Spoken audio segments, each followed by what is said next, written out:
పిల్లల్ని పెంచే విధానం ఏ విధంగా పెంచాలని అయ్యగారు చెప్తే భయం వేసింది నాకు. నిజంగా కదా, సేవకుల పిల్లలు ఎట్లుండాలి?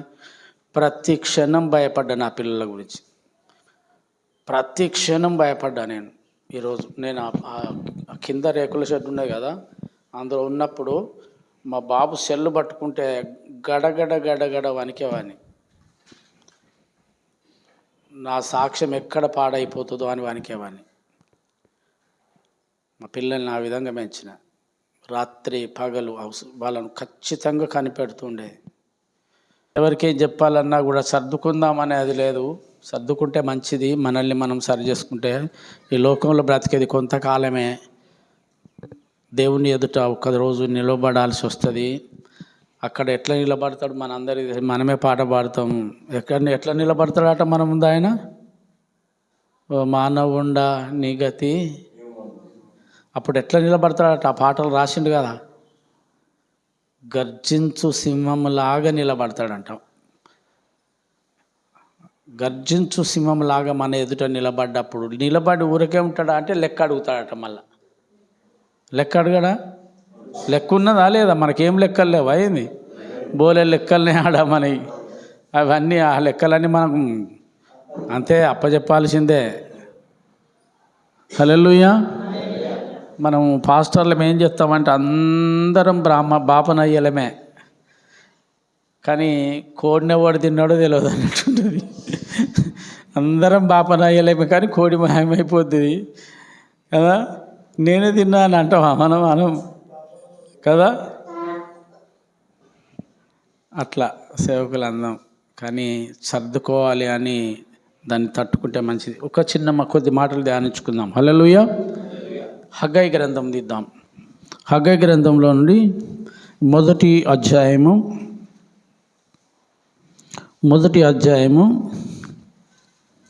12-13 వచనాలు ధ్యానించుకుందాం. 12-13 ఉన్నదని తెలుసా చాలామందికి హగ్గయి గ్రంథం? హల్లెలూయా. నా వైపు చూడండి ఒకసారి. హగ్గయి గ్రంథం ఉన్నదని తెలుసా మనకు? ఏమో ఎక్కడున్నదో చెప్తారా? తీయక ముందు జపన్య తర్వాత జకర్యకు ముందు. పోనీ పాత నిబంధన గ్రంథంలో ఎన్ని గ్రంథాలని ఏమైనా చెప్తారా? ఏమన్నా వరుస క్రమంలో క్రోనాలజికల్గా? హల్లెలూయా. జకర్య గ్రంథముకు ముందు, జపన్య గ్రంథానికి తర్వాత వచ్చేదే హగ్గయి. హగ్గయి అనే మాటకు అర్థం ఏంటిది అంటే ఉత్సవము. హగ్గయి అంటే ఏంటిది? అందరం చెప్తాం ఏంటిదట? ఉత్సవము. ఇప్పుడు ఈ మాట చదువుకుందాం మనం. హగ్గయి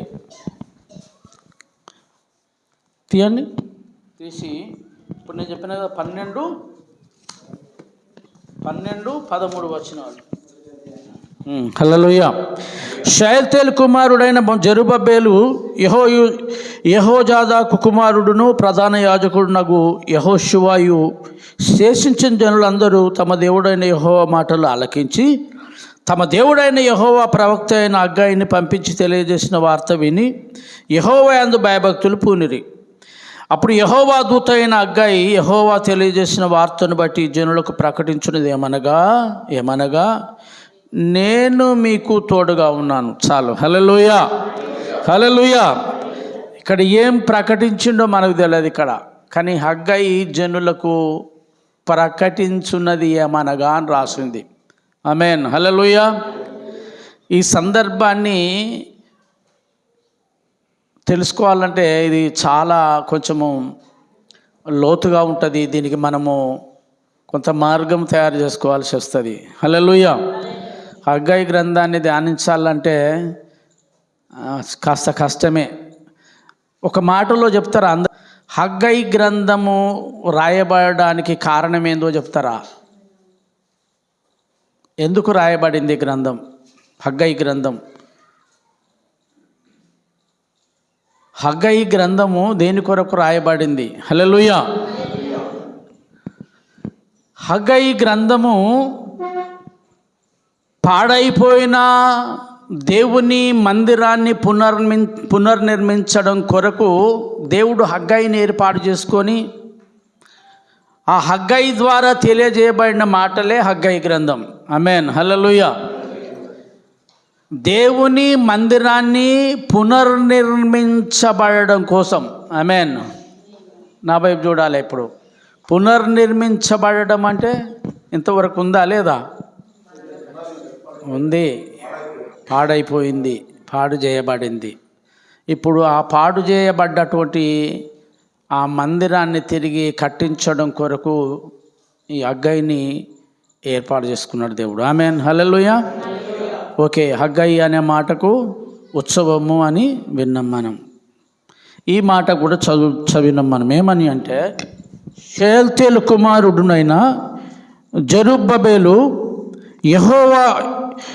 యెహోజాదాదు కుమారుడైన ప్రధాన యాజకుడగు యెహోషువయు శేషించిన జనులందరూ తమ దేవుడైన యెహోవా మాటలు ఆలకించి తమ దేవుడైన యెహోవా ప్రవక్త అయిన హగ్గయిని పంపించి తెలియజేసిన వార్త విని యెహోవా యందు భయభక్తులు పూనిరి. అప్పుడు యెహోవా ఏంటిదాట తర్వాత ఏమున్నది? యెహోవా, అందరం చెప్దాం, యెహోవా హగ్గయిని దేవుడు. ఎంత అద్భుతమైన పరిచయం ఇక్కడ. హగ్గయి ఒక ప్రవక్త, హగ్గయి అనబడినట్టు ఒక ప్రవక్త, ఒక దైవజనుడు. కానీ ఇక్కడ హగ్గయిని గురించి పరిశుద్ధాత్మ దేవుడు రాసింది ఏంటంటే, హగ్గయి ఆట యెహోవా దూత అట. హగ్గయి యెహోవా దూత, యెహోవా దూత. యెహోవా దూతలు ఉన్నారు కదా, యెహోవా దూతలు దేవుణ్ణి ఆరాధించినప్పుడు వాళ్ళు ఏం చేసిండ్రు? వారికి ఆరేసి రెండింటిని ఏం చేసిండ్రు? ఇంకా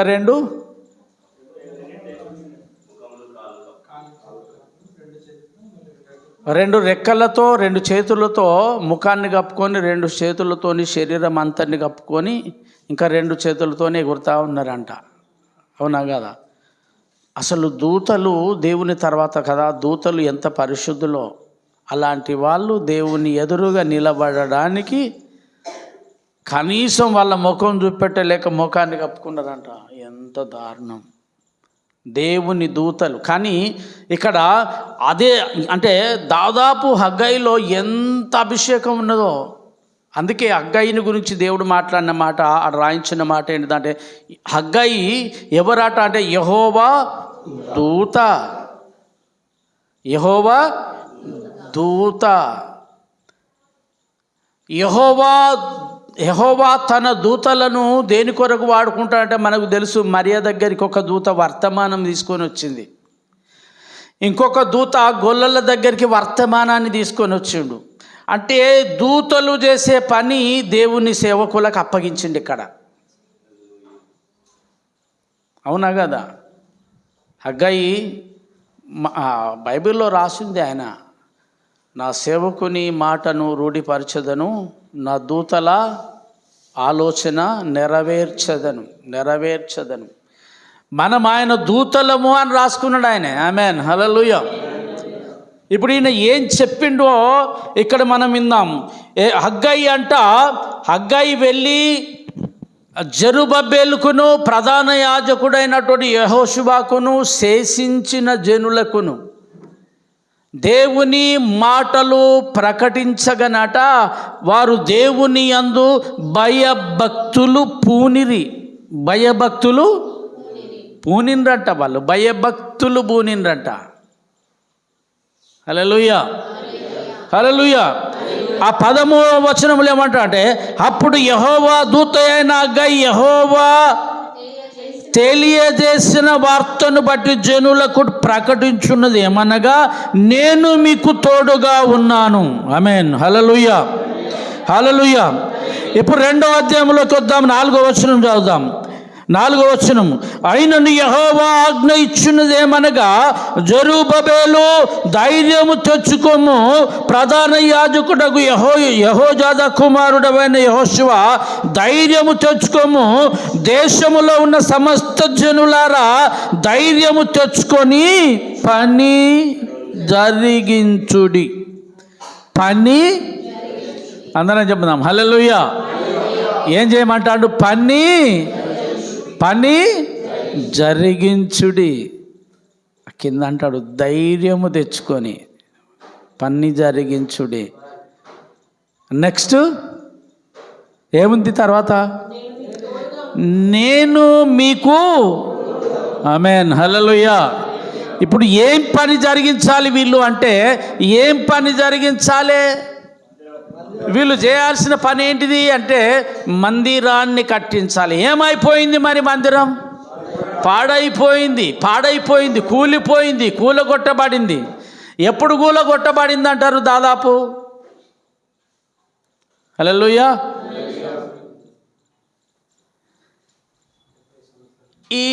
ఈ హగ్గయి ఎక్కడికి తీసుకెళ్తుంది అంటే మనల్ని దాదాపు పాత నిబంధన గ్రంథంలోనికి తీసుకెళ్ళి, ఇశ్రాయేలీయులు ఐగుప్తు దేశంలో అనుభవించినటువంటి బానిసత్వం ఉందే, దాదాపు పక్క నుండి మళ్ళీ మనల్ని కలగనేలాగా చెప్తుంది. ఆమేన్ హల్లెలూయా. ఇశ్రాయేల్ ప్రజలు ఐగుప్తు దేశంలో నుండి దేవుడు వారికి ఇస్తానని వాగ్దానము చేసినటువంటి ఆ యొక్క వాగ్దాన దేశానికి వచ్చిన తర్వాత ఇశ్రాయేల్ చేసిన పని ఏంటి అంటే, వారు తమ ఇష్టానుసారముగా ప్రవర్తించుచు వచ్చిరి. హల్లెలూయా.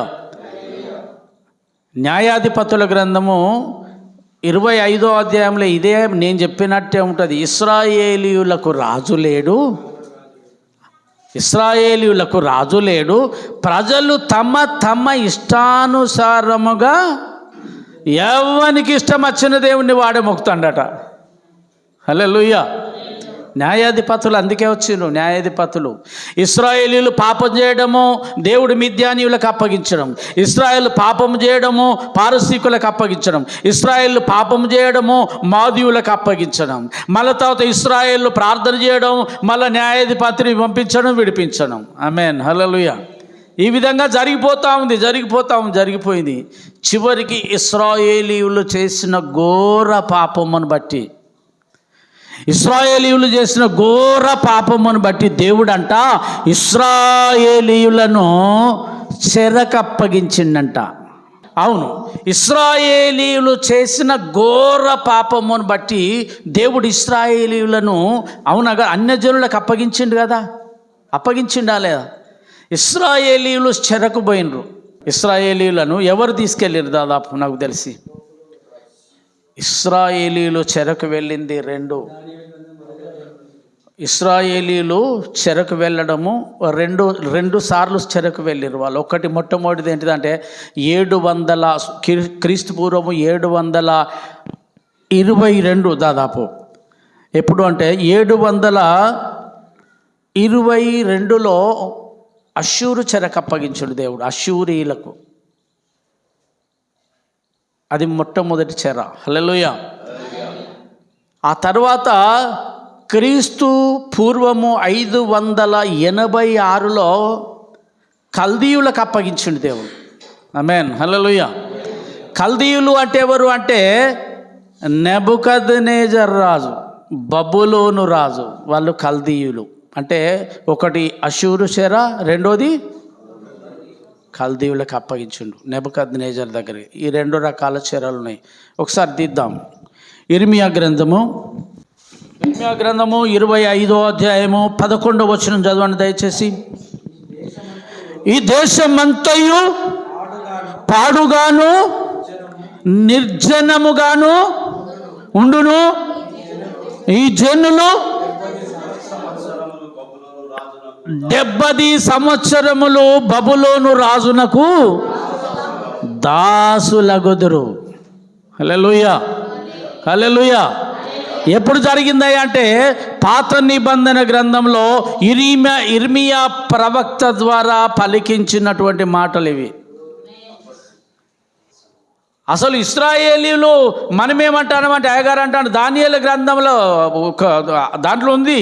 దానియేలు గ్రంథం చూస్తే దానియేలు గ్రంథంలో పోయిన కదా ఇశ్రాయేలు చెరకు అంటాం మనం. కానీ దేవుని ప్రణాళిక ఇక్కడ రాయబడి ఉంది. ఇర్మియా ప్రవక్త ఉన్నాడే, ఇర్మియా ప్రవక్త ద్వారా దేవుడు ప్రవచనాన్ని రాపిచ్చి పెట్టిండు.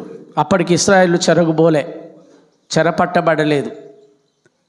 ఇశ్రాయేలు చెరగుబోలేదు, చెరపట్టబడలేదు. కానీ ఇశ్రాయేలీలు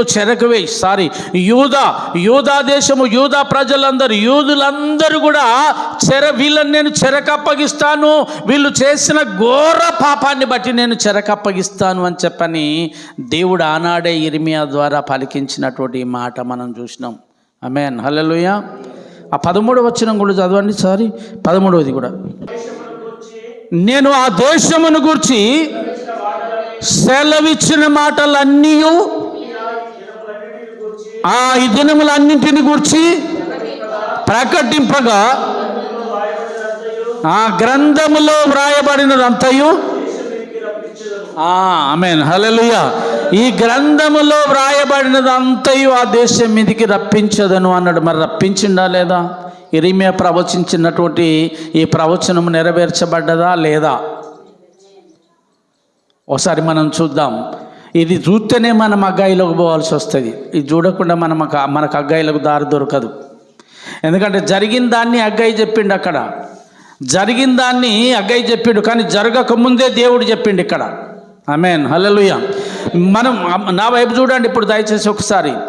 ఏదే కానీ జరిగిన తర్వాత మనుషులు చెప్తారు, కానీ జరగబోయేది చెప్పేది మన దేవుడు. అర్థమైందా? జరిగిన తర్వాత మనుషులు చెప్తారు అంతే. ఈ దినాన చరిత్రను గురించి తెలుసుకోవాలంటే ఫలాని సంవత్సరములో ఫలానా ఆయన చచ్చిపోయిండు అని చెప్పని చరిత్ర గ్రంథాలలో రాయబడుతుంది. కానీ ఫలాని సంవత్సరంలో ఫలానా ఆయన చచ్చిపోతాడు అని ఆయన ముందే రాసి పెట్టిండట. దినవృత్తాంతాల గ్రంథము 2వ గ్రంథం తీయండి త్వరగా. 2వ గ్రంథము 36వ అధ్యాయం 17వ వచనం. ఆయన వారి మీదికి కల్దీయుల రాజును రప్పింపగా, ఎవరిని రప్పించిండట ఆయన? మొట్టమొదటి చెర ఎవరిది అని చెప్పుకున్నాం మనము? అష్షూరు రాజ్యం వాళ్ళు చెరపడితే రెండవ చెర ఏంది అంటే కల్దీయులు అంటే బబులోను రాజు చెర తీసుకొని పోయిండు. ఇక్కడ మళ్ళీ మనం చదువుదాం. ఆయన వారి మీదికి కల్దీయుల రాజును రప్పింపగా అతడు వారికి పరిశుద్ధ స్థలముగానున్న మందిరములోనే వారి యవ్వనులను ఖడ్గము చేత సంహరించెను. అతడు యవనుల యందైనను, యువతుల యందైనను, ముసలి వారి యందైనను, వెరసిన వెంట్రుకలు గల వారి యందైనను కనికరింపలేదు. దేవుడు వారినందరినీ అతని చేతికి అప్పగించెను. మరియు బబులోను రాజు పెద్దనేమి చిన్ననేమి దేవుని మందిరపు ఉపకరణములన్నింటినీ, యెహోవా మందిరపు నిధులలోనిదేమి, రాజు నిధులలోనిదేమి, అధిపతులలోనిదేమి దొరికిన ద్రవ్యమంతయు బబులోనునకు తీసుకొని పోయెను. హల్లెలూయా. పోయేటప్పుడు ఊకున్నాడట్నా? ఇక్కడ 19 చదువుదాం.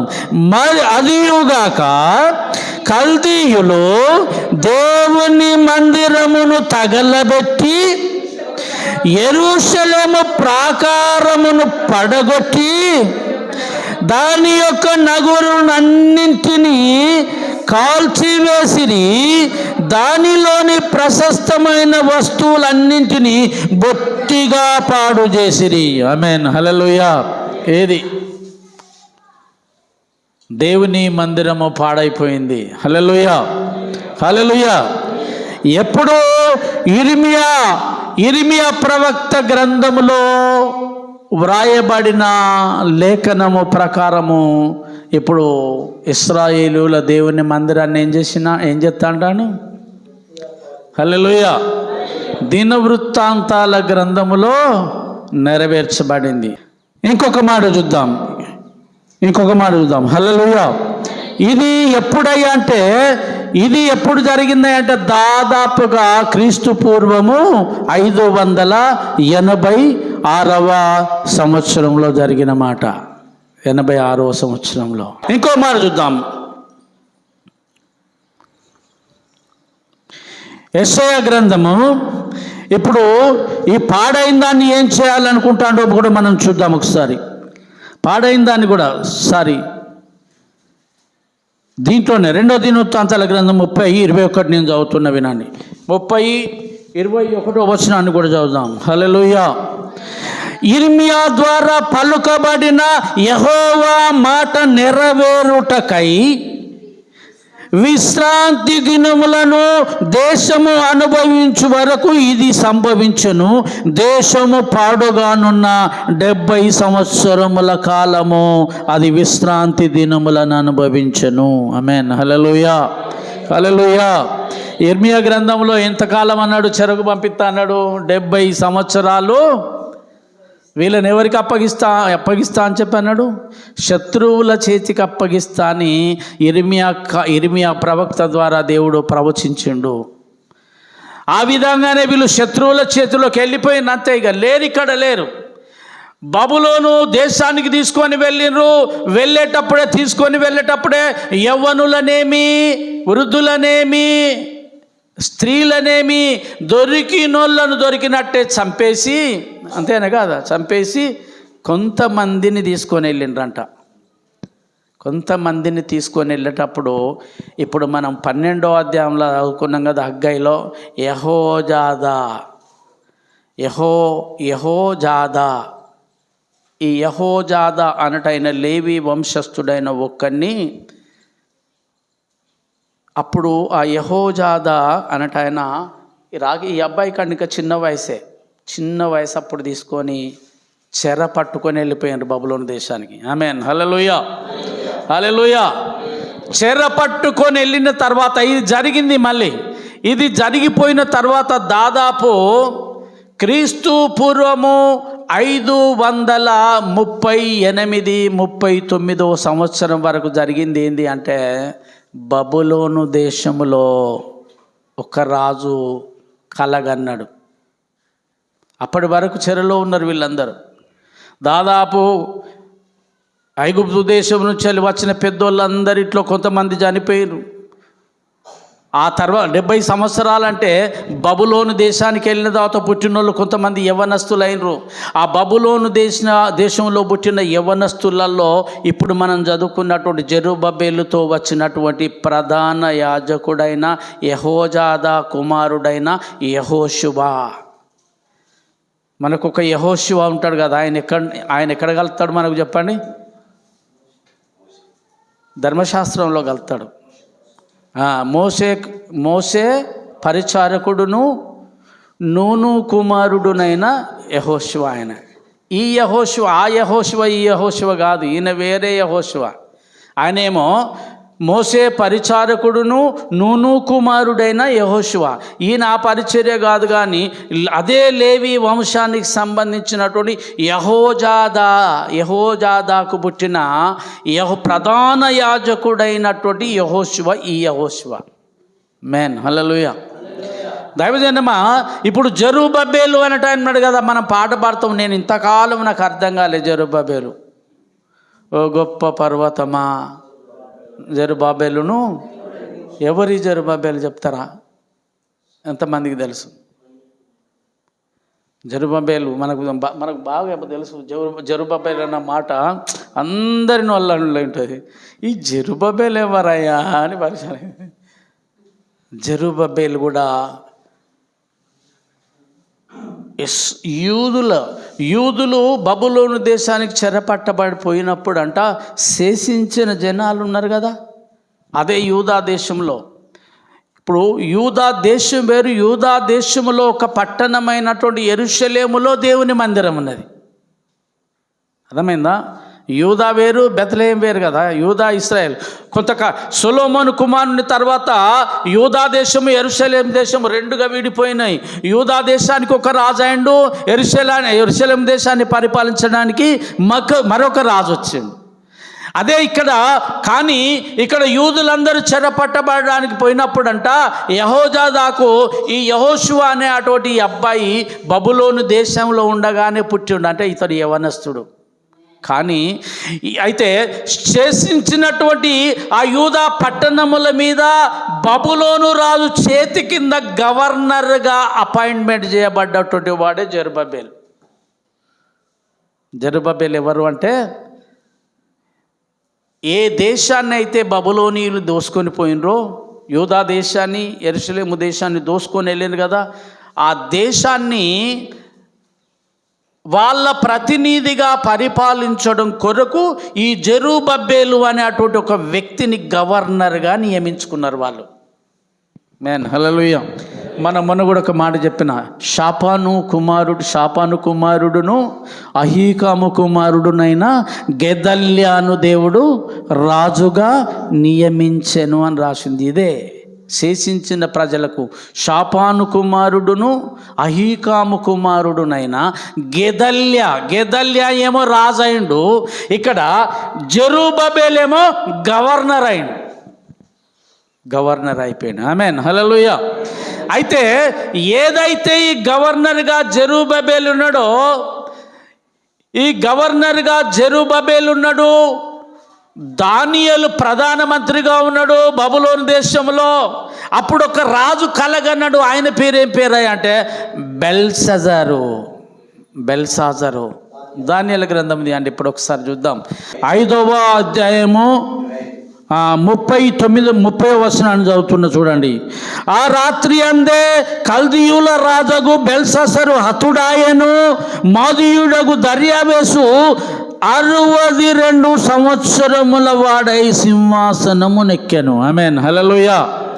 ఇప్పుడు ఏ ఇశ్రాయేలీయులు అయితే బబులోను దేశానికి బానిసలుగా వెళ్ళిపోయినరో, బబులోను కల్దీయులు చెరకు తీసుకుపోయినరో, ఆ కల్దీయుల యొక్క రాజ్యం బలహీన పడిపోయింది. దేవుడు అదే చేసిండు. కల్దీయులు ఇశ్రాయేలీయులను చెరకు తీసుకుపోయి అక్కడ ఇశ్రాయేలీయులను చిన్న చూపు చూడడం వల్ల దేవుడు ఇశ్రాయేలీయుల ప్రార్థనను బట్టి, మొరను బట్టి, దానియేలు ప్రార్థన చేస్తాడు ముందు. ఇంకా దీనికంటే ముందు దానియేలు ఘోరంగా ప్రార్థన చేస్తూ ఉంటాడు. ఆయన ప్రార్థన విని దేవుడు ఏం చేసిండంటే బెల్షాజరుని గురించి చూయించిండు. ఆయన అదే గోడ మీదకి వచ్చి రాయడము, మెనే టెకెల్ బార్సిన్ అని రాయడము, ఆ దాని గురించి దానియేలు వివరించడం అయిన తర్వాత దేవుడు బెల్షాజరును మొత్తినందున రాత్రే హతుడాయను చంపేసిండ్రు. అంతే, మాదీయులు చంపేసిండ్రు. మాదీయులలో నుండి ఒక చక్రవర్తి, ఆయన పేరు దర్యావేషు. ఆమేన్, హల్లెలూయా. దర్యావేషు రాజ్యానికి రాజు అయిపోయాడు. మరొక పక్కనేమో ఇంకొక ఆయన ఉన్నాడు, ఎస్తేరు గ్రంథంలో ఉంటాడు కదా, అహర్వరోషు. ఆయన పారసీక రాజు. అక్కడ అహర్వరోషు పారసీక రాజు. పారసీక దేశాన్ని అహర్వరోషు పరిపాలనకు వచ్చింది.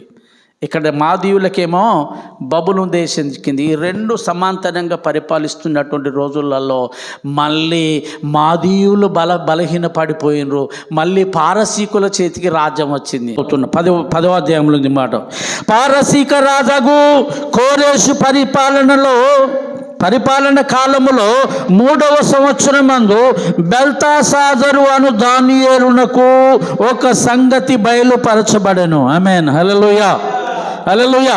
ఇప్పుడు రాజ్యానికి ఎవరు వచ్చిండు? మళ్ళీ కోరేషు వచ్చిండు.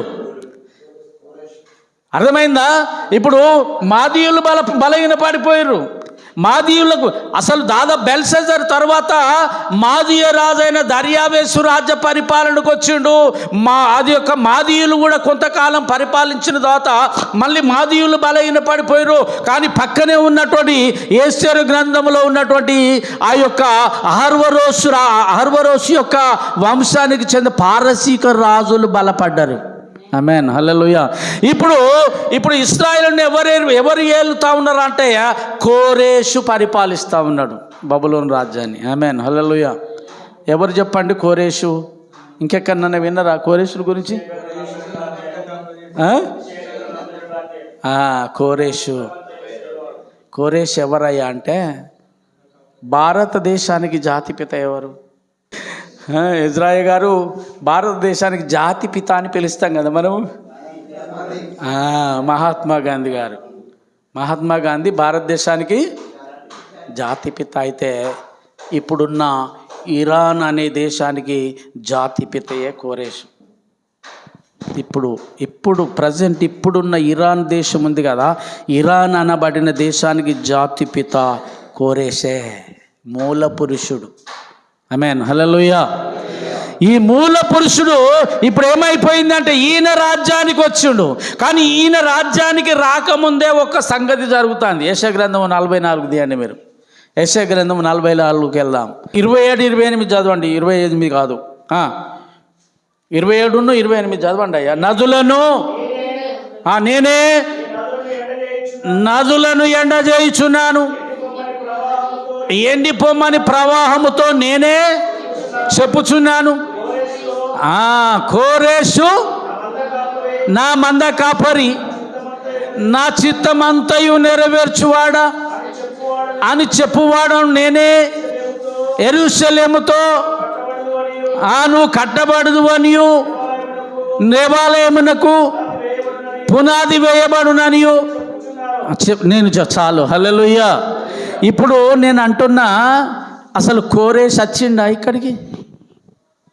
కోరేషు ఎక్కడ కనిపించిండు మనకు? దానియేలు గ్రంథంలో కనిపించిండు. కానీ యెషయా కాలం ఎప్పుడు చెప్పండి? యెషయా రాసిన కాలం ఎప్పుడు చెప్తారు మీరు?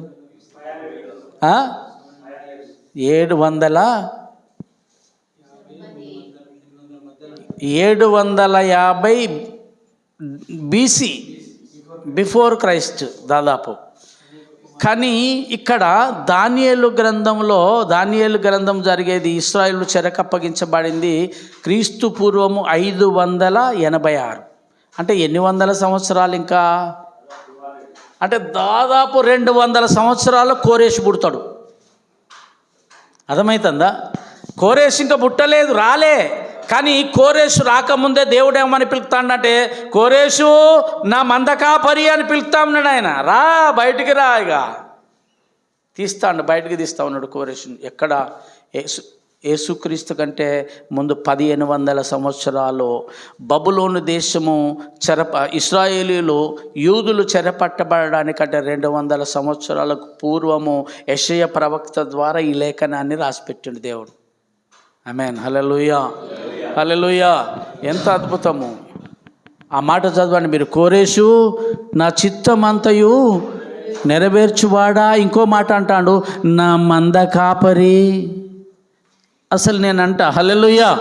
ఇప్పుడు మనమంతరమే వాళ్ళం మరి, మందకాపరులమేనా? కానీ మనము ఆయన మందకాపరులుగా మార్చబడడానికి మనకిప్పుడు యోగ్యత ఉన్నది. ఎందుకు అంటే యేసుక్రీస్తు రక్తములో కడగబడ్డాం మనం. యేసుక్రీస్తు రక్తములో కడగబడి, ఆయన చేత పిలువబడి, ఆయన చేత ఏర్పాటు చేయబడి, ఆయన మనల్ని నమ్మి ఆయన పరిచర్యను మనకు అప్పగిస్తే, ఆయన మందను మనకు అప్పగించినప్పుడు మనం మందకాస్తాం. ఆమేన్, హల్లెలూయా. ఇప్పుడు మనం మందను కాసే అటువంటి అర్హత ఆయన మనకిచ్చిండు, అంతే. ఇవన్నీ జరిగిన తర్వాత. కానీ కోరేషు అన్యుడే. కోరేషు ఎవరని చెప్పుకున్నాం ఇప్పుడు? పారసీక రాజు. కోరేషు పారసీక రాజు. కోరేషు యూదుడు కాదు, కోరేషు ఇశ్రాయేలీయుడు కాదు, ఇశ్రాయేలు వంశానికి చెందినోడు గానే కాదు. మరి ఒక అన్యుణ్ణి దేవుడు పిలుచుకుంటా ఉన్నాడు. ఆమేన్, హల్లెలూయా. ఒక అన్యుణ్ణి దేవుడు పిలుచుకుంటా ఉన్నాడు. కోరేషు నా మంద, నా చిత్తమంతయు నెరవేర్చువాడా అంటాడు ఆయన. కోరేషును ఇంకా చూడండి. ఇప్పుడు రాండి 55లకు, 45లకు రాండి. ఇప్పుడు ఆగు, ఒక్క నిమిషం ఆగు నాన్న. 45:4 చూడండి ఒకసారి. నా సేవకుడైన యాకోబు నిమిత్తమును నేను ఏర్పరచుకున్న ఇశ్రాయేలు నిమిత్తమును, హల్లెలూయా, హల్లెలూయా. ఎట్లా పిలిచిండంట? గట్టిగా చెప్దాం, ఎట్లా పిలిచిండంట? పేరు. హల్లెలూయా. అసలు పుట్టినాక పెడతారా, పేరు పుట్టక ముందు పెడతారా?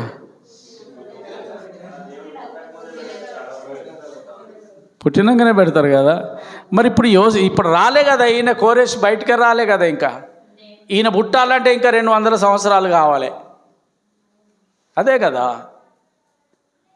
మనకు తెలుసు, అందరూ చదువుకున్న వాళ్ళు ఉన్నారు ఇక్కడ.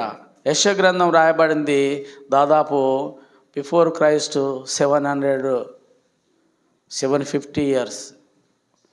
అంటే దాదాపు 200 సంవత్సరాలకు, ఇంకా 200 సంవత్సరాలకు పుడతాడు అనే అటువంటి వ్యక్తికి దేవుడు ఇక్కడ పేరు పెట్టిండట, ఆయనే పెట్టిండట.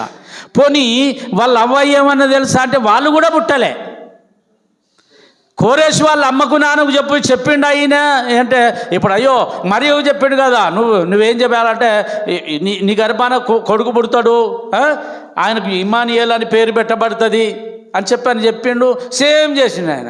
ఇప్పుడు ఎలిజబెత్ జకర్యాలకు కూడా దేవుడు దర్శనంలో వచ్చేసింది, యోహానా అని పేరు పెట్టారు బాబు అని చెప్పాను. కానీ కోరేష్కు పేరు పెట్టడానికి అప్పుడు ఈ కోరేష్ తల్లిదండ్రులు లేరు, వాళ్ళకు చెప్పలేదు కదా.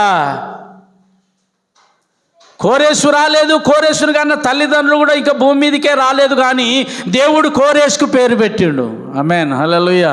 అందుకే నేను ఇంతకుముందు చెప్పిన ఏంది అంటే, మనుషులు ఇప్పుడు ఎవడెవడో నేను మేధావిని అంటాడు వచ్చి. ఎవడెవడో నేను మేధావిని, నా అంత మేధావి లేడు, నేను ఇగో ఇది చెప్తా అది చెప్తా, ఎప్పుడు 80లో ఏం జరిగిందో చెప్తా, 90లో ఏం జరిగిందో చెప్తా అంటే వీడు పుట్టిన తర్వాత జరిగినవి అన్నీ చెప్తాడు వీడు. కానీ అసలు ఎవడు పుట్టక ముందు జరిగేటి అన్ని దేవుడు చెప్తాడు. మన దేవుడు ఆయన చరిత్రకు మూల పురుషుడు. అసలు ఆ చరిత్రకు ఆధారమే ఆయన, చరిత్రకు ఆధారము ఆయన. అంతే. తల్లి గర్భములో రూపించబడక మునిపే ఎవరి కొరకాట అంటే యాకోబు కొరకాట, నేను ఏర్పాటు చేసుకున్న ఇశ్రాయేలీయుల కొరకు. అవును కదా, బబులోను రాజ్యములో నుండి చెరపట్టబడినటువంటి ఇశ్రాయేలీయులు బయటికి రావాలంటే ఎవరు రావాలంటే కోరేష్ గారు రావాలంటాడు ఆయన. ఆమేన్, హల్లెలూయా. నేను పిలుచుకుంటా నా కొడుకును కోరేష్ గారిని అంటాడు. కోరేషు నా మంద కాపరి, నా చిత్తమంతయు నెరవేర్చువాడా. ఇప్పుడు వచ్చేసిండు దొర, బయటకు వచ్చిండు. హల్లెలూయా. బయటకు వచ్చేసిండు కోరేషు బయటకు వచ్చిండు. ఇప్పుడు మళ్ళీ దినవృత్తాంతాల గ్రంథానికి వెళ్ళిపోదాం. 2వ దినవృత్తాంతాల గ్రంథము 36:22 చదువుతుంటే ఒకసారి చెప్తా ఉన్నాడు ఆయన. మీరు వినండి. ఇప్పుడు ఏమని చెప్తా ఉంటే, పారసీక దేశపు రాజైన కోరేషు ఆజ్ఞాపించున్నది ఏమనగా, ఆకాశమందలి దేవుడైన యెహోవా లోకమందున్న సకల జనములను నా వశము చేసి యూదా దేశమందున్న యెరూషలేములో తనకు మందిరమును కట్టించుమని నాకు ఆజ్ఞ ఇచ్చి ఉన్నాడు. హల్లెలూయా. ఎవరికి ఆజ్ఞ ఇచ్చిండంట? ఇప్పుడు కోరేషు పుట్టినాక జరిగేది ఇది. పుట్టక ముందు ఇక్కడ అదే చెప్తాడు, ఇర్మియా ద్వారా పలుకబడిన ప్రవచనము నెరవేర్చబడున్నట్లుగా కోరేషు వచ్చి చెప్తాడు, ఆకాశమందలి దేవుడు నా దగ్గరికి వచ్చిండయ్యా. నా దగ్గరికి వచ్చి చెప్పిండు కంటే, నా ప్రజలకు అక్కడ దేవుని మందిరం లేకుండా పోయింది బిడ్డ, నువ్వు పోయి ఆ మందిరాన్ని కట్టించు అన్నాడు ఆయన. హల్లెలూయా. ఎవరు పోయి కట్టించాలట? నువ్వే కట్టించాలి అన్నాడు. ఆమేన్, హల్లెలూయా. నువ్వు కట్టించమంటే ఇప్పుడు కోరేషు ఏం చెప్తాడో చూడండి. యెరూషలేములో తన మందిరం కట్టించమని నాకు ఆజ్ఞ ఇచ్చున్నాడు. కావున మీలో ఎవరు ఆయన జనులై ఉన్నారో వారు బయలుదేరవచ్చును, వారి దేవుడైన యెహోవా వారికి తోడుగా ఉండునుగాక. ఎవడు పోరాడలేదు మాకు స్వాతంత్రం ఇవ్వమని, ఎవరు ప్రాణాలు అర్పించలేదు. భారతదేశానికి స్వాతంత్రం కావాలంటే ఎన్నో వందల మంది చనిపోయిండేమో, కానీ ఇశ్రాయేలీయులకు స్వాతంత్రం కావాలంటే ఇశ్రాయేలీయులను మళ్ళీ వారి దేశానికి పోవడం కొరకు ఎవరు పోరాటాలు జరగలేదు, సత్యాగ్రహాలు జరగలేదు. కోరేషుతోని దేవుడు ఒక మాట చెప్పిండు, కోరేషు నా మంద కాపరి బిడ్డ, నేను చెప్పిన పని చేయరా అని చెప్పన్నాడు. కోరేషు వచ్చేసిండు, వెళ్ళండి యూదా దేశానికి వెళ్ళిపోయి ఎవరికైతే మీ మందిరాన్ని కట్టాలని అనిపిస్తుందో వారు ఇక్కడి నుండి లేచి మీరు వెళ్ళిపోవచ్చు, దేవుడు మీకు తోడుగా ఉంటాడు అని చెప్పిండు ఆయన. ఇప్పుడు ఎజ్రా గ్రంథం 1వ అధ్యాయం 1వ వచనం చదవండి. ఎజ్రా గ్రంథం 1వ అధ్యాయం 1వ వచనం. వెళ్ళండి, లోకమందున్న సకల జనములను నా వశము చేసిండు, రాత్రి నాకు వచ్చేసిండు ఇట్లా చెప్పిండు, కాబట్టి మీరు వెళ్ళి మందిరం కట్టుకోమని చెప్పిండు అయ్యా, కట్టుకోమంటే మేము వచ్చినామని చెప్తాను ఇక్కడ. ఆమేన్, హల్లెలూయా. ప్రకటన చేయబడ్డది. ఇక అనంగానే ఉరికి రాలేరు కదా, వెళ్ళమన్నాడు అంతే. కోరేషు వెళ్ళమని చెప్పేసిండు. వెళ్ళమని చెప్తే దాదాపు ఎంతకాలం అయిందంటే దాదాపు 2 నెలల సమయం పట్టింది యూదులు కొంతమంది తయారు కావడానికి. మొట్టమొదటి గుంపు బయలుదేరింది అక్కడి నుంచి ఒకటి. చాలామంది మేము పోతాం, మేము వెళ్తాం అన్నారు. మిగతా వాళ్ళందరూ ఇల్లు కట్టుకున్నారు, భూములు కొనుక్కున్నారు, వ్యవసాయాలు చేస్తూ ఉన్నారు, తోటలు పెట్టుకున్నారు, పండ్ల తోటలు పెట్టుకున్నారు, పంటలు పండించుకుంటూ ఉన్నారు. కానీ అందులో కొంతమంది మట్టుకు బయలుదేరినరు. ఆ కొంతమంది బయలుదేరిన వాళ్ళ ఆ గుంపుకు నాయకులుగా ఉన్న వాళ్ళే జెరుబ్బేలు, యూదా దేశపు గవర్నర్ అయిన జెరుబ్బేలు. రెండవ వాడు మరొక్కడు పోతే కాదు కదా, గవర్నర్ పోతాడు. కానీ అక్కడ జరగాల్సింది ఎవరి పని చెప్పండి? వీళ్ళు పోయినాక చేయాల్సింది ఎవరి పని? దేవుని పని చేయడానికి గవర్నర్ రాడు కదా, మరి ఎవరు కావాలి? మరి యాజకుడు కావాలంటే అందుకే యెహోజాదా కుమారుడైన ప్రధాన యాజకుడైన యెహోషువ బయలుదేరిండు ఇక్కడి నుంచి. ఇద్దరు బయలుదేరి వెళ్ళిపోయినరు. ఇప్పుడు వెళ్ళిపోయిన తర్వాత ఏం చేయాలంటే మొట్టమొదలు వీళ్ళిద్దరు వెళ్ళింది కదా, వీళ్ళిద్దరూ గుంపంతని తీసుకొని పోయినరు. అక్కడ మిగతా వాళ్ళు ఉన్నారు, శేషించిన జనాలు ఉన్నారు. ఇప్పుడు వీళ్ళందరూ పోయినరు. మెల్లమెల్లగా మందిరాన్ని కట్టడం స్టార్ట్ చేసారు, ఉత్సాహంగా స్టార్ట్ చేశారు. అద్భుతంగా మందిరాన్ని కడతా ఉన్నారు. ఒకసారి ఒక మాట మీరు తీయండి, ఎట్లా కడతా ఉన్నారో చూద్దాం. హల్లెలూయా. ఎజ్రా గ్రంథం 3వ అధ్యాయం 8 నుంచి 13 వచనాలు చదవండి. ఎజ్రా 3వ అధ్యాయము 8 నుంచి. యెరూషలేములో నుండి దేవుని యొక్క మందిరమునకు వారు వచ్చిన 2వ సంవత్సరము 2వ నెలలో షేల్తీయేలు కుమారుడైన జెరుబ్బేలు యెహోషువను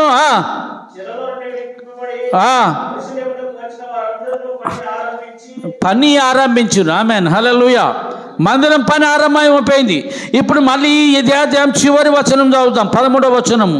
మందిరము ఆరంభించినప్పుడు అక్కడ ఆ మందిరపు రాయికి మునుపటి మందిరానికి ఆ రాయి వేసినప్పుడట యాజకులు ప్రజలందరూ దేవుణ్ణి స్తుతించినప్పుడట, అయ్యో మా మందిరం మళ్ళీ మేము చూస్తూ ఉన్నామని అందరు ఏడ్చిందట.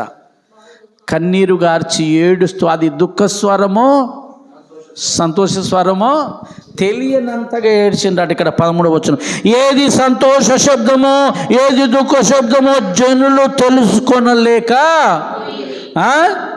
ఏమైంది? జనులు తెలుసుకొనలేకపోయిరి. హల్లెలూయా. అంతగా జరుగుతుంది అంటే గంభీరంగా జరిగింది. ఆ రోజు ప్రార్థన పెట్టిరు. దీన్ని ఏం ప్రార్థన అంటాం మనమైతే? మందిర ప్రతిష్ట ప్రార్థన మనం పెట్టుకునేది. ఈ ప్రార్థన అద్భుతంగా జరిగింది. ఇప్పుడు ఇంతది అసలు ఆ ఊరంతా శబ్దం, గంభీరమైన శబ్దం వినబడ్డప్పుడు అంటే ఇక్కడ దేవునికి ఏం జరుగుతుంది? మహిమ. దేవునికి ఏం జరుగుతుంది? మహిమ జరుగుతుంది. కానీ ఇప్పుడు దేవునికి మహిమ కలిగినప్పుడు మరి ఇంకొక ఆయన ఉన్నాడు కదా, ఇంకొక ఆయన లేడా? కళ్ళమంట ఆయన, ఆయన పేరేం పేరు? సాతాను లేదా? సాతాను అన్యులను ప్రేరేపించింది. దేవుడు యూదులను ప్రేరేపిస్తే, సాతాను అన్యులను ప్రేరేపిస్తే సమరయులు అనబడినటువంటి జనము ఇంకా కొంతమందితో కలిసి వచ్చి దేవాలయపు పనిని అడ్డుకున్నారు. అంతేగా నిలిపేసి 6వ అధ్యాయంలో పూర్తి నిలబడ్డది.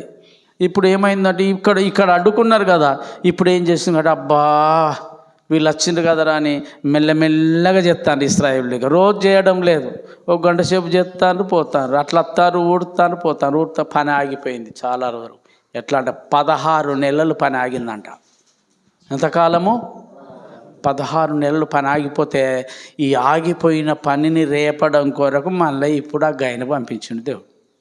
ఇది ఏదైతే ఆపిండ్రు కదా, 16 నెలలు పని ఆగింది కదా, మనోళ్ళు ఇప్పుడు ఇంతలో వీళ్ళేమనుకుంటాను ఎటరికైనా, ఇంతలో ఆరే దేవుని పని ఆగిపోయింది కదరా, సరే చూద్దాం మళ్ళీ ఎవరన్నా వస్తారు కావచ్చు, ఎవరినన్నా పంపించాడా దేవుడు, ఆయన వచ్చినాక చూద్దాం కానీ మనం ఇల్లు కట్టుకుందాం పట్టన్నారట. ఏమన్నారట? దేవుని మందిరం కట్టుడు ఆగిపోయింది కదా, మరి మనం ఏం చేద్దాము, ఇంతలో మనం ఇల్లు కట్టుకుందాం ఇక దాన్ని నిమ్మలాగా చూసుకుందాం అనుకున్నారు. 13వ వచనంలో మనం ఇంతకుముందు చదివినాం కదా, మొదటి అధ్యాయం 13వ వచనంలో ఏం చదివినాము?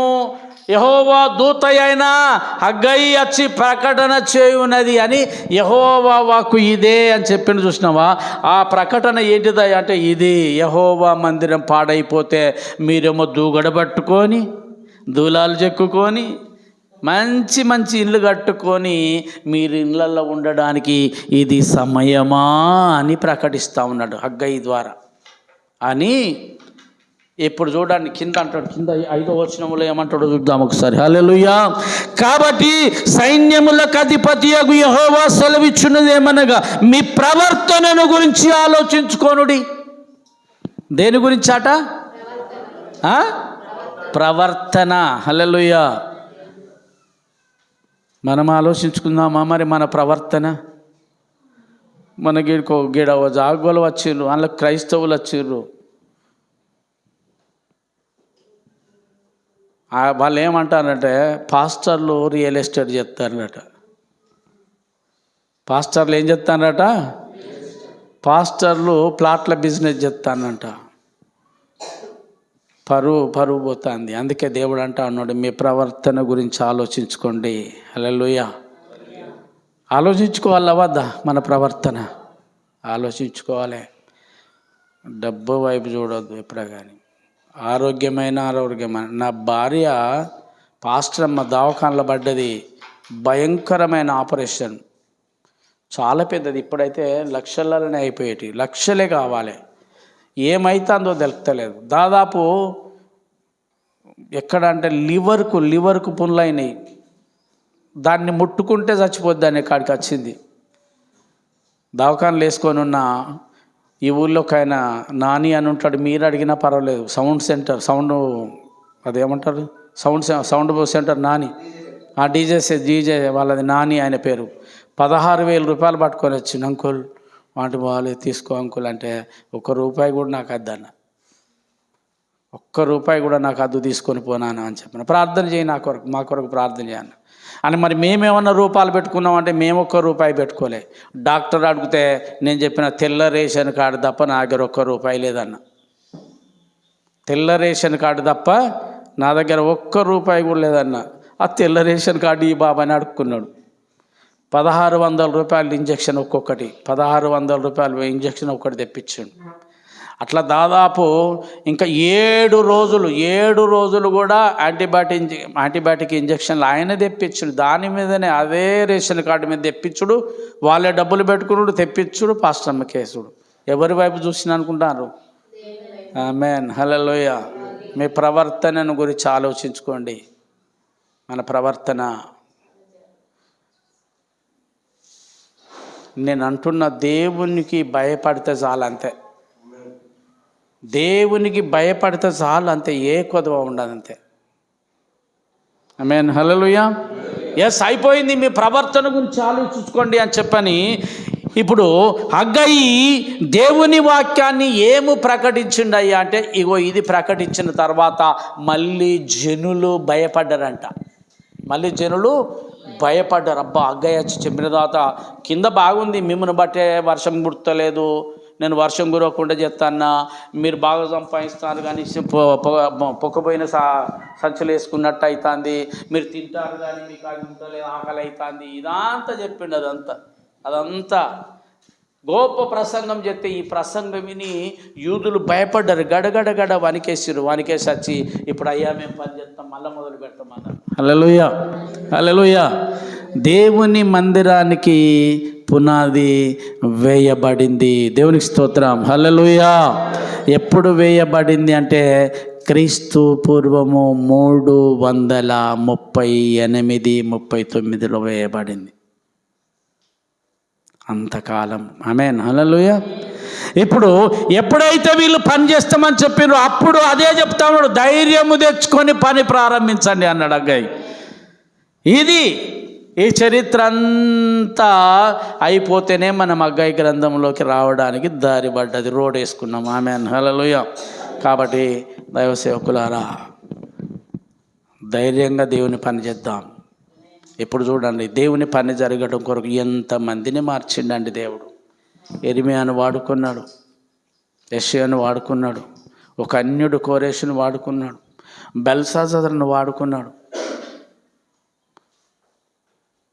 చివరికి హగ్గయి ప్రవక్తను వాడుకొని, హగ్గయి ఒక్కడే పోలేదు, ఇంకొక వ్యక్తి ఉన్నాడు, ఆ పక్కకే ఉంటాడు జకర్యా.